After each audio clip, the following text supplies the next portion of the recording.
Okay, so what I was just explaining to Constantini here is the human life value. Okay, we're sitting here drinking a couple beers, talking about insurance, right? So this is how the airliners, if a Boeing 747 goes down, okay, this is how they report the amount that's due to the family is based on their annual income times the amount of years that they would have worked until retirement. So we were just minimum. That's minimum. No pain and suffering. Minimum. Yeah, 65 minimum, right? So, for example, if a 30-year-old is making $30,000 a year and an airliner goes down, or he is killed in an auto accident, this is also how injury attorneys sue human life value. Okay, so let's say a 30-year-old's making 30 grand a year. He would have worked 35 more years at the minimum. That's $1,050,000. Okay, then automatically, kid's dead, $1,050,000. Now, let's say he's making 100 grand, which in LA, pretty common salary, 3.5 million.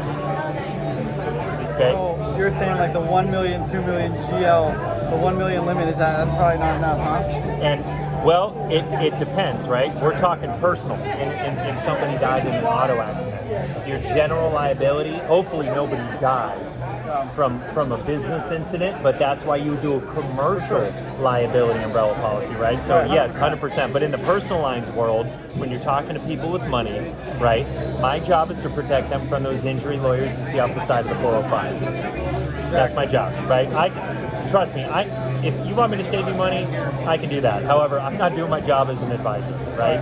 So that's who we help. We help the middle class. We help the people with money, because when you got money, you got a lot to lose, and this is a great way to lose it if something happens. Dude, what I was just saying was, like, if everyone just took that approach, simply just took that same approach where they could describe what the human life value is to somebody, you don't need to sell shit, dude. You don't need to sell anything. There's no need to be like, hey, well, look how good my product is. It's just like advise very, very well. Exactly. And know your shit. Yeah. And you can just present the products and just say, hey, it's up to you. Do whatever you want. You make the decision. And if you said that to me and you laid it out, the numbers for me, and like if you did the numbers, if it was a doctor making $500K, it's 17.5 million if you're making 500 grand if you died at 30 years old. He's 30 years old. Making 500 grand, it's 17.5 million. It's insane. God forbid there's a pregnant woman or something. Dude, that's the worst case scenario. So, and I think the best way to go about this for insurance professionals is there's 3 words: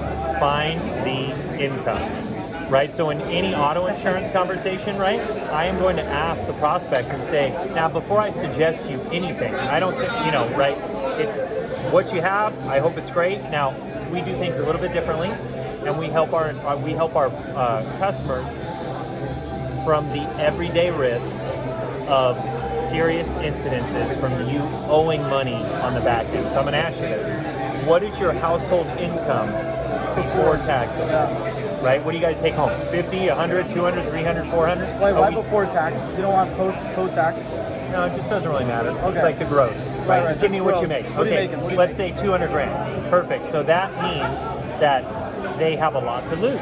So automatically, I am going to prescribe them coverages based upon their income level. And I tell this to my prospects all the time. I'm not going to give an 18-year-old kid in college that's given a cup of noodle, I'm not going to give him 100, 300, 100. He just doesn't need that, right? I mean, like, God forbid he has a serious incident, he's just going to go bankrupt. It is what it is. He's got nothing to go after, right? But if I talk to a doctor who's 32 years old and he's making 500 grand a year. One of my clients. Oh, yeah? Yeah. That's good. Sure. Yeah. That's so funny.